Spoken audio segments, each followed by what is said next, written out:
This show is supported by Odoo. When you buy business software from lots of vendors, the costs add up, and it gets complicated and confusing. Odoo solves this. It's a single company that sells a suite of enterprise apps that handles everything from accounting to inventory to sales. Odoo is all connected on a single platform in a simple and affordable way. You can save money without missing out on the features you need. Check out Odoo at odoo.com. That's odoo.com. Welcome to the second season of What's in the Rift and our new arc, Hammer and Servo. Every season of Rift will be a new adventure with different stakes, but inevitably the same questionable decisions.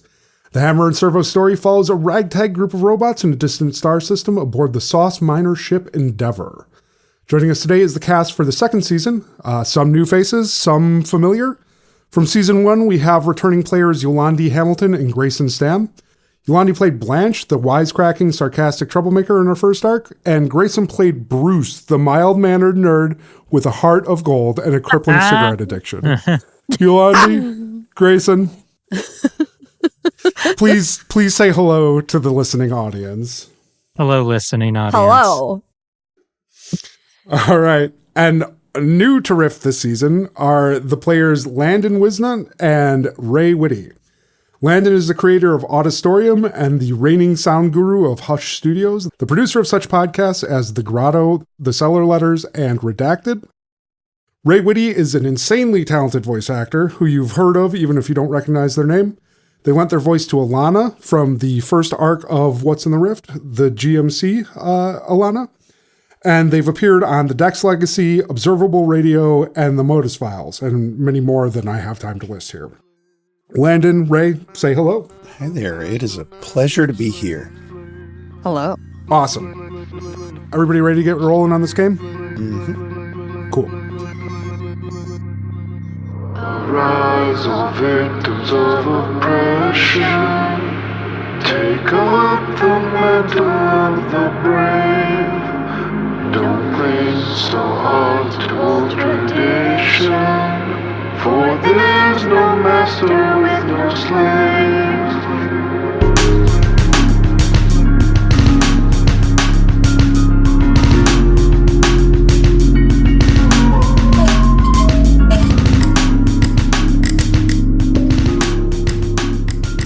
Deep in the aft decks, beneath the forecastle, nestled next to the engine room, lies Servotown.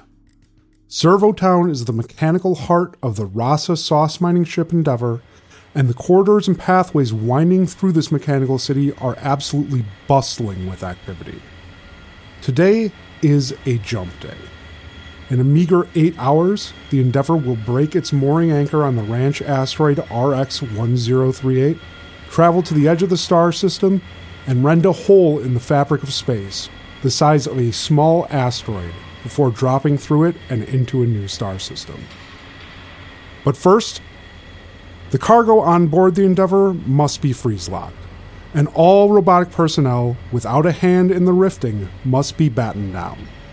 Those fortunate enough to be deemed essential will be fitted into their storage lockers, but the rest of you are to be fastened to the hull. This is where we find a robotic cat and a robotic bear standing next to each other with their backs pressed against the cold metal exterior of the Endeavor. Grayson, will you please describe ChroniCarl for the audience? So ChroniCarl is a robotic cat, very flexible, but he mainly serves as the archivist for the ship and keeps information files as necessary for consulting when they have arrived places, but not necessarily in navigation. And he's the union leader for the robots as well. And he is indeed cat-shaped as well, correct? Correct. Okay, great. Yolandie, will you describe PsychoBot 2000 for our audience's benefit? PsychoBot 2000 is the latest in psychotherapy technology and shaped like a bear. like a big ol' huggable teddy bear with soft pink and blue colors to keep you calm and easily spill all your deepest secrets to without feeling confrontational. Awesome.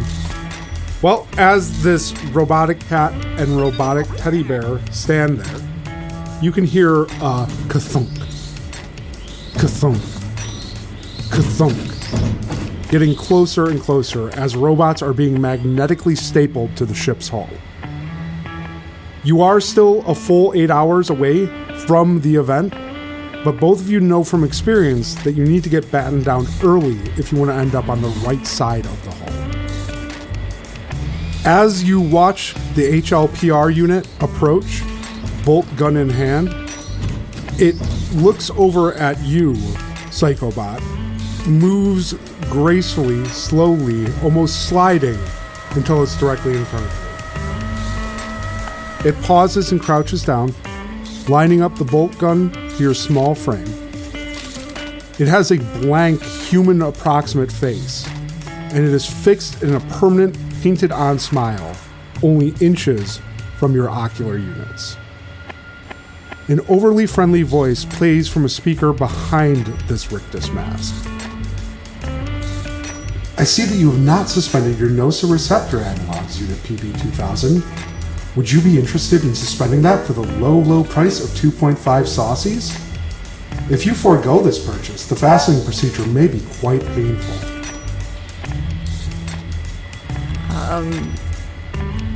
Any more painful than last time?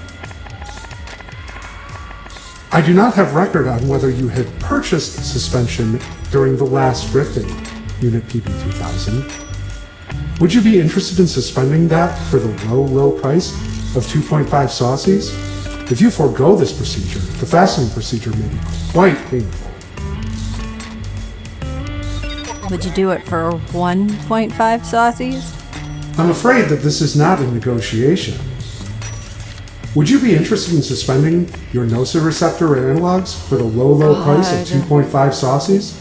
If you forego this purchase, the fastening procedure may be quite painful. Well, for the love and bits and bytes, take the saucies.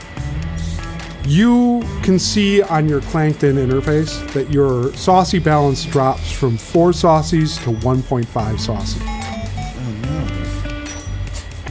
Your purchase is appreciated. Please relax. And he lowers the bolt gun to your chest, presses it firmly against you. And as he goes to fire it, there's a bright flash, a horrible sound of rending metal, and the magnetic staple that was bound for your soft chest is instead attached to a spark roller that is traveling behind it at that very moment. Ray, this spark roller belongs to your character. It sends you flying forward. You land limbs akimbo a little ways further in a leather bomber jacket, and that bomber jacket is emblazoned with the Sauce Sachet logo, the local delivery service. Can you please describe your character for the benefit of our audience, Ray? My character is Donny Fink, and they are a regular human delivery driver, bringing sauce to the masses to season their nutrition. Any other characteristics that you'd like to paint a picture for our audience? Just regular human? Like, what do they look like? They look vaguely like if you took a scruffy little steampunk kid and combined them with a Pokemon trainer. Perfect.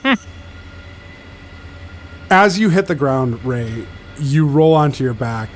Donnie is looking up now at a blaring red rotating light, and a klaxon is sounding somewhere high overhead. There's a flurry of activity around the destroyed HLPR robot as robots that are not yet affixed to the wall descend on it like vultures and begin tearing parts off of it, grabbing whatever their small robotic hands can, while 2 more HLPR units rise in the distance and you can see them pushing towards it. What do you guys do? That saucy transaction better have been recorded.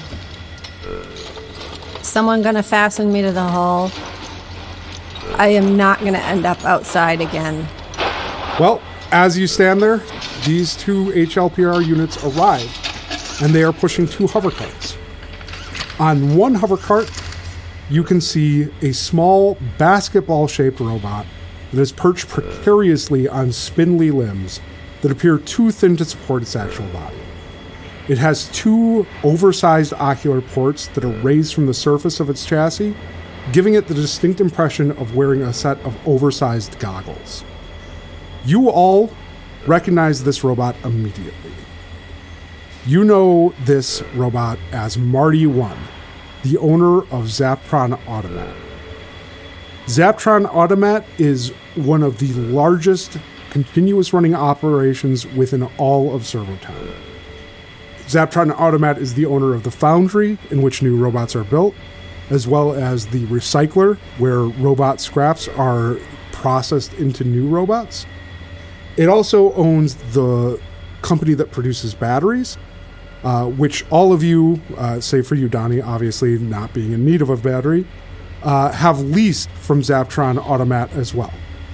They are an ever-present force within Servotown. Really, think of it like a Walmart and Amazon combined.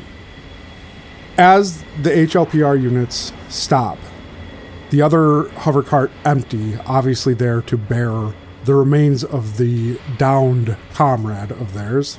Marty shuffles slowly to the edge of his, leans forward, and on one spindly limb, pistons himself down to the ground and sidles up to the now destroyed robot and your, unfortunately, broken spark roller.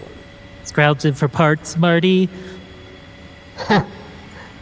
Afraid not. I'm here to, as I always do, understand what went wrong.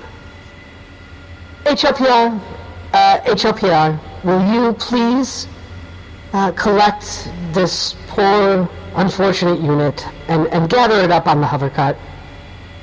You see Marty's eyes glaze over for a brief second.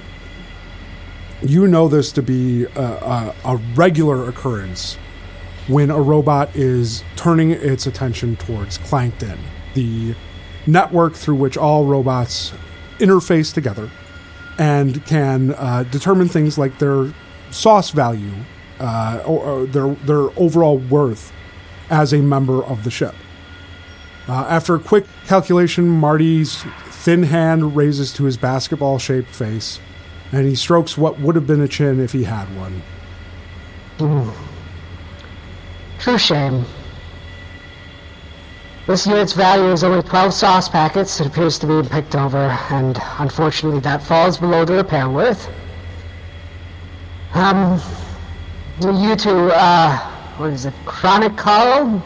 PsychoBot 2000? As the nearest unaffixed robots, it does fall to you to take the scrap down to the ZA foundry, and please get a new HLPR assembled. Until that happens, we will have to suspend operations towards polyfixing. Make haste, because if we do not resume them soon, I'm afraid that you'll all have to go through the rift unmoored, and last time that happened, we lost quite a bit of valuable property for the endeavor. So, if you will, gather up this unit, and you may use one of the hovercarts and take it down to the foundry. This is why I keep saying we need universal health care. This guy would have been fixed up fine if he had some insurance.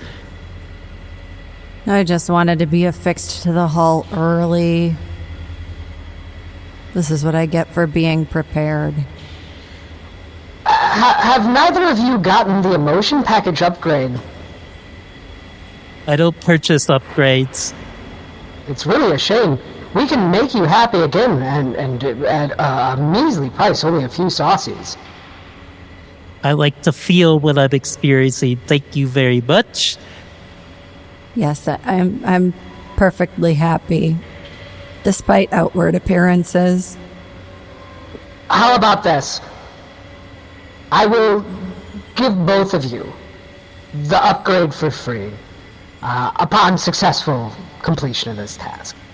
No concern, my man. Not interested. I'm with the cat. No, thank you. Well, sure. Then donate it to whoever you like. They're yours to do Not with as interested you- in anyone having that. I think the cat is correct in this one. See, you need to get on board. Come on, cat. Let's take these parts down. I don't understand the hostility, ChroniCarl. I thought that we'd come to a good working arrangement, Sir, the two of us. I apologize for interrupting. May I call you sir? No? Okay. No, PsychoBot, please, if you have something to say it. Oh, can we go now? This business is kind of important. Yeah, it's not a time for sales. I'm not looking to sell anything. I'll donate the 2 subscriptions to the emotion upgrade in your name. No. We'll give it to new robots. You can donate it in your own name. We've got a robot to fix and a hull to get affixed to. Well, it so happens I'm heading down there myself, so I'll accompany you. Oh, That's not joyous necessary. day. I'm afraid that this isn't me requesting this. I have to travel to the foundry as well. You were asking. All right. You Let's could come, go, but no more guys. shop talk. Fine, we can travel in silence. Silence. There were other things to talk about. He hoists himself back onto the first hover cart and sits. He produces what appears to be a small cane to support himself as he's perched on the edge of it. You would know that Marty 1 here is a unique robot. He's extraordinarily wealthy, yet he is still in the original chassis that he was built with. Despite having more than enough funds to put himself in something more capable physically, he is stuck to this kind of ponderous, weak little basketball, and is not flashy. Does not really keep a bunch of signs of wealth about himself. By all appearances, he is. You mean other than trying to force upgrades on us? He was trying to give you upgrades, but yes. I'm just saying. I heard one time he scored himself 100 times as the record. Okay. That's why he won't let go of that body. Okay. Well, he sits on the edge of this hover cart and waits for you to load the HLPR unit that you have destroyed onto the other one. We didn't do it. As he's doing this, he motions over to you, Donny, and says, Is that your spark roller there? Yeah. Young sir? Yeah, I got deliveries left to make, so is there one I can Let use? it be on your way. How many deliveries do you have left on this? And you're doing this for sauce sachet? Yeah. I've got like 12 deliveries. he again goes a little bit dark in the eyes as he's obviously connecting to Plankton again. And he then pops back up and says, I can offer you two solutions here, Donny. I feel terrible about your spark roller. I would love to take you down to the foundry to have you a new one built. But as far as your deliveries go, I can either buy out your contract with GearX, the owner of Saw Sachet, or I can send one of these helper units to complete the rest of your tasks. Where do I go if you buy me out? Do I have to get stapled to the ship? Oh no, of course not. You would go back to the human. Hey, it's not a bad thing. Oh, It feels good. Okay, so I'm not stuck. Speak for No, yourself. you would have the cabins. Or alternatively, I would be happy to invite all of you to spend the rift in my quarters, just for your efforts and inconvenience. I would like to see how the other half lives. It would be my pleasure, but first, please, let's hurry so that we're not delaying the affixing any further. The spark roller will be new? Spark roller will be new? But assembled brand new, yes. New. Okay. Hey, flesh bag. You're much bigger than the two of us. How about doing some hoisting? I get to pick up the bear? No! The one you broke. Oh, man.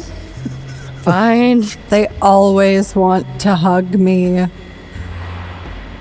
Are you guys hoisting it onto the cart? What's the plan here? I'll help hoist. Flesh bag. Thanks. It's partially disassembled, but it is light. This is going to be. I still get the bolts. This is going to be a roll to see if you can do this without event. It's a D6 challenge. You are beating an 8. You will choose one of you who will be the primary lifter, and then build me a dice pool, please. Donnie. Oh, Donnie. All right. Oh, man. The person who's never had to do this, let's make them build a dice pool first. We're little. Can I please just pick up the bear while the bear picks up the thing? All right, Ray, you will build me a dice pool. Yeah. You can choose one die from each of the categories on your sheet. Those categories are attributes, traits, distinctions, roles, and skills. If you're comfortable doing this yourself, go right ahead. Otherwise, I can help you out. Okay. I'll try. Okay. So I probably have to use physical for my attribute. Unless you can find a way to make an argument for if you can make a convincing argument for any of these attributes, I'll let you use them. Okay. Well, we'll start elsewhere. Okay, so I can definitely do 8 for roles because I could be the human ambassador to the robots. We're doing human-robot relationships here. Sure. We got an 8. We're gonna use my teamwork skill, so I got a 10. Okay. And okay, yeah, we can probably do physical then, and then I don't have to fight with you about it. Okay.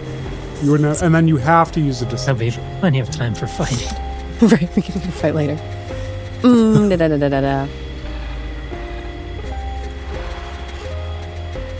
So I have to use a distinction. I don't have to spend plot point. I don't have any plot points, right? No. A distinction is always a D8. Gotcha. And then what you're seeing underneath your distinction is your SFX and your limits. Okay, cool then. Alrighty. For the benefit of the audience, a distinction is a character statement. Every character has 3 of those, and attached to each one of those character statements is both an SFX and a limit. Okay. So when you choose, for instance, on your sheet, you have working for tips, side hustler, and out of order. Yeah. Any one of those can be chosen for this. Obviously, choose the one that you think fits best because it will shape narratively how you do it. Mm-hmm. I think I'm going to use side hustler. Makes perfect sense to me. Okay, cool.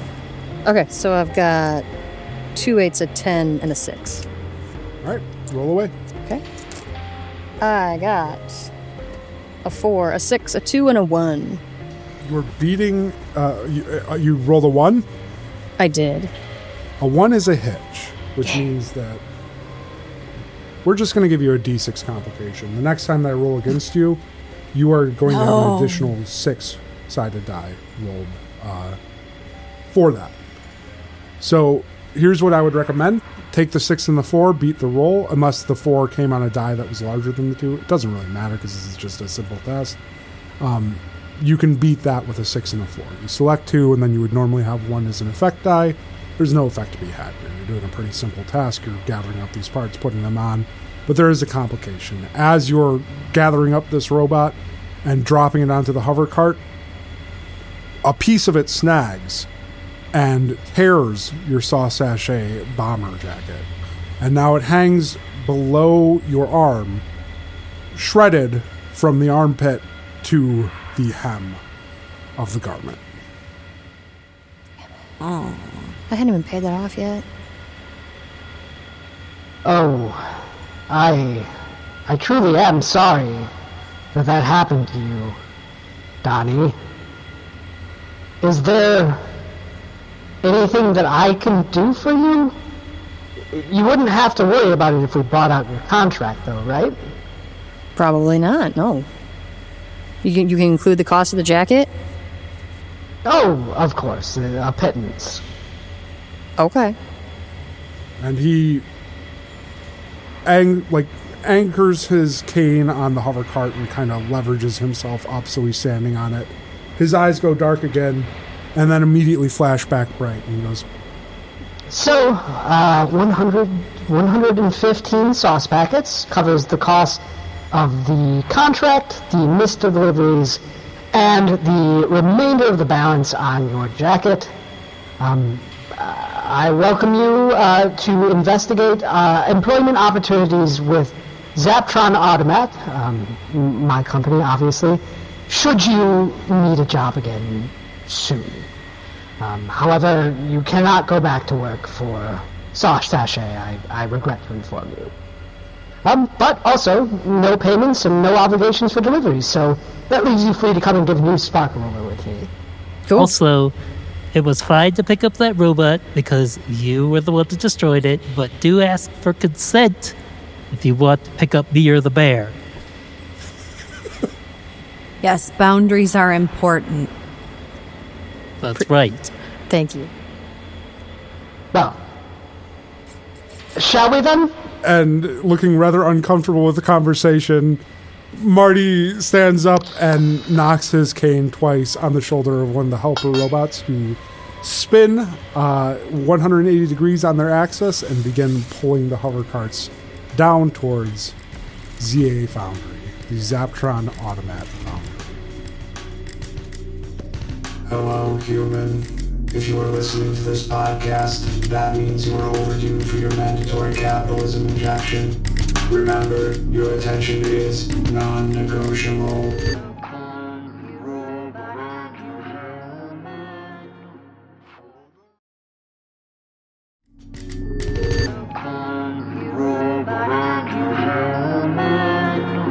For the struggle carries on. Seek out the hammer and the silver. Strike down those who do us wrong. Hammer and servo.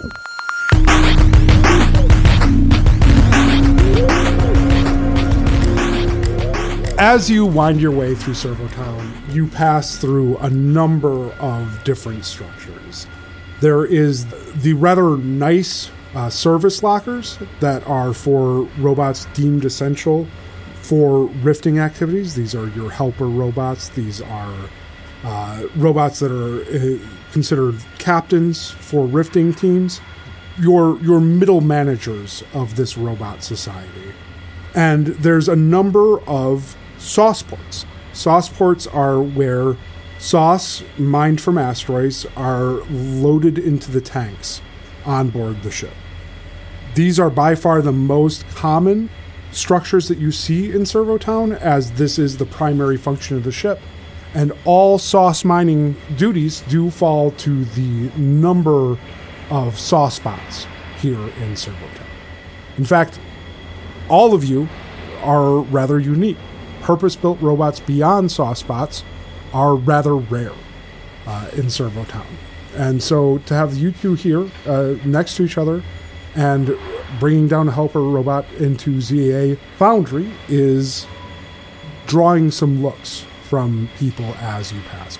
Of course, it may just be that one of the richest robots in all of Servotown is accompanying you as well. And as he passes through here, he is waving politely, bantering with folks back and forth as they pass, and smiling and just being generally genial, looking like a guy who doesn't have to worry about pretty much anything. Right to my office.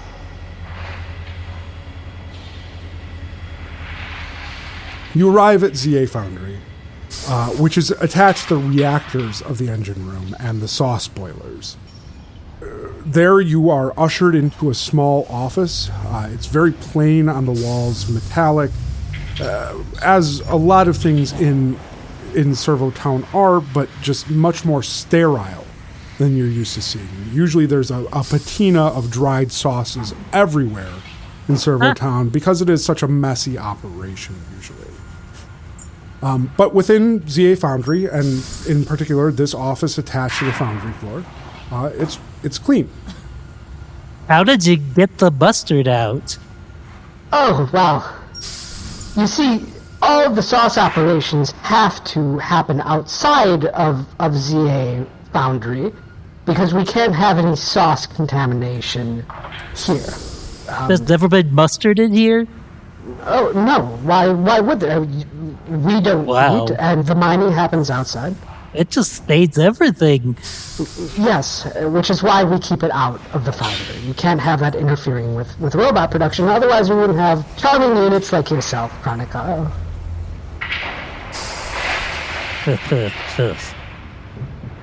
He smiles at you and is purposely ignoring what is an obviously damaged pneumatic valve overhead, and it is furiously hissing air every time that the recycler next door is engaged. The terminal is there. It is, as everything is, voice operated. It will ask you a number of prompts. Just tell it that you need an HLPR unit. If you need to, access Clankton and pull that information about any HLPR unit that you can. Just get me Don't use Clankton, bro. Well, one of you certainly does. I have no need for Clankton. But you... And his eyes go dark for a second, and then flash back. I have record of you purchasing a nociceptor upgrade not but 20 minutes ago. You Everything you need is in the archive. You don't need Clankton. Well, except for the transactions. Exactly. It's another service charge.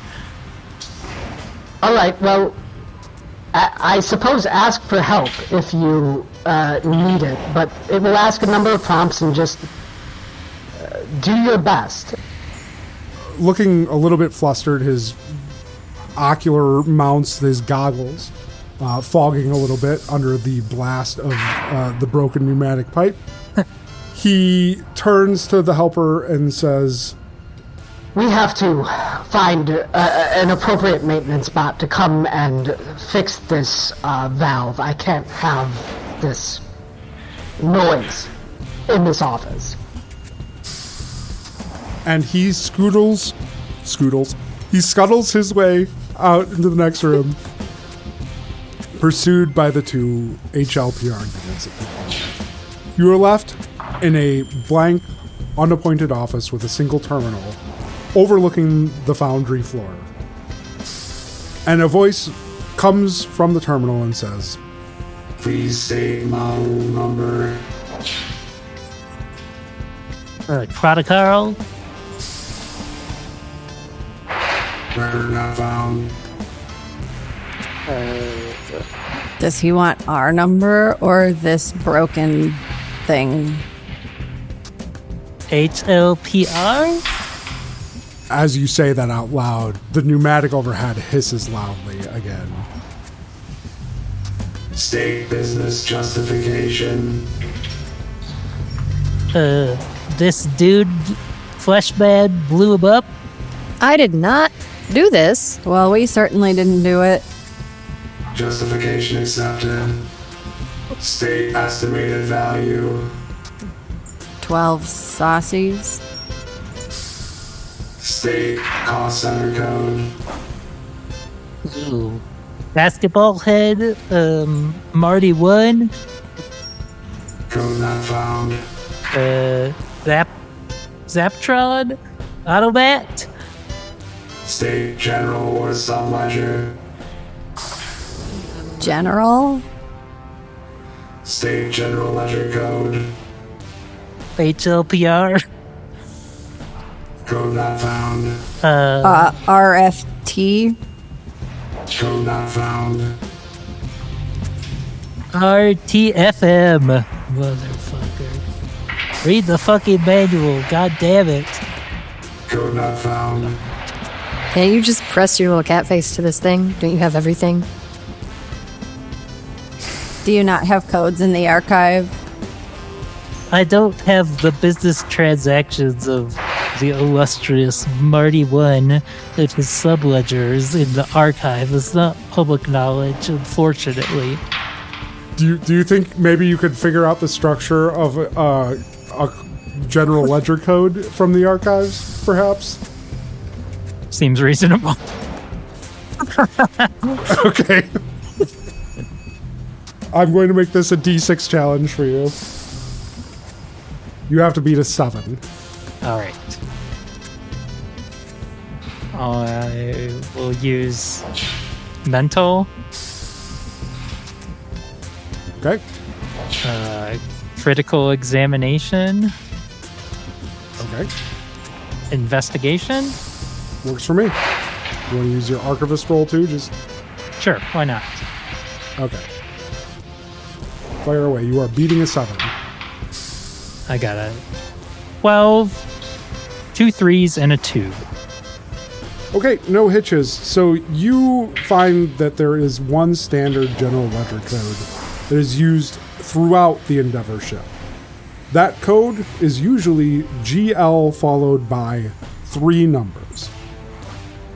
GL 100. G-Rex. Ledger code accepted. Please state priority. Number 1, baby.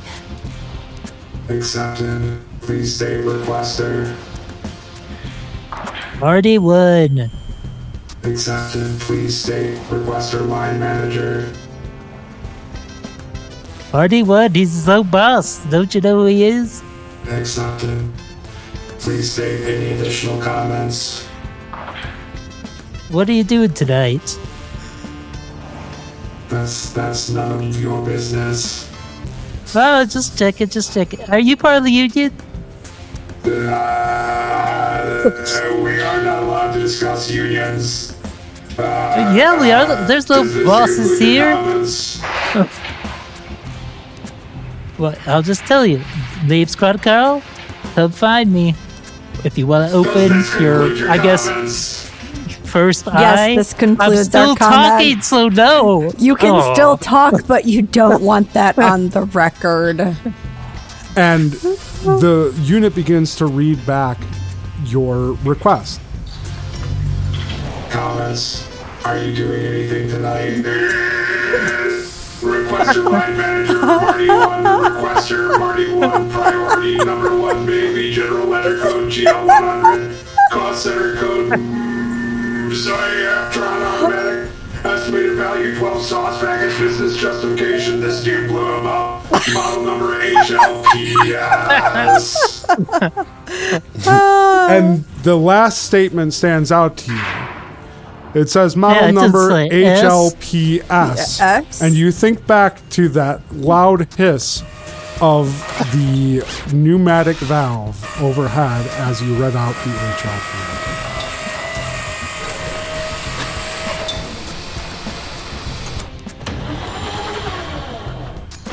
Oh, no. Assembled in front of you is not the traditional model of an HLPR unit.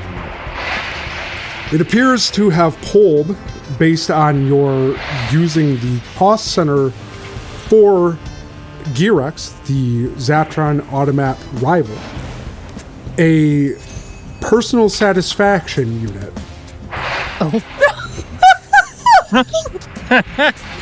Landon, will you please describe this abomination of a helper unit combined with a personal satisfaction unit? Absolutely. So, Helpis. I can't Helpis handle has you a- saying personal satisfaction unit. You can say PSU if that's better. So Helpis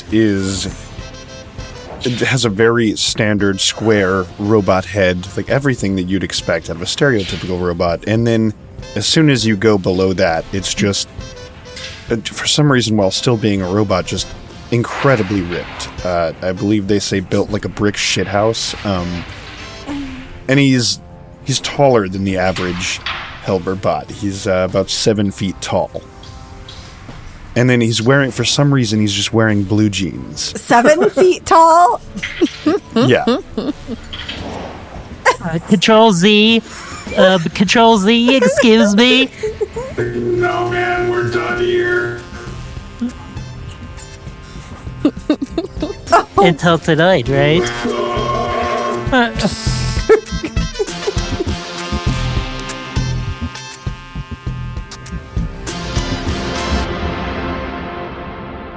This has been What's in the Rift, Episode 1.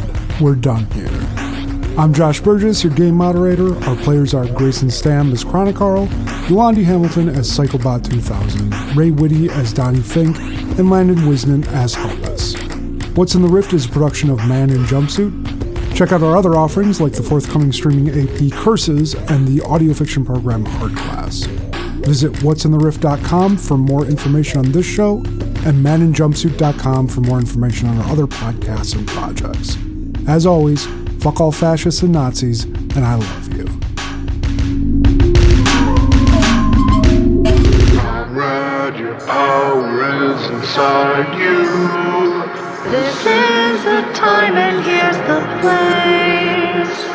Beneath the hammer and the servo, our voices ring throughout us.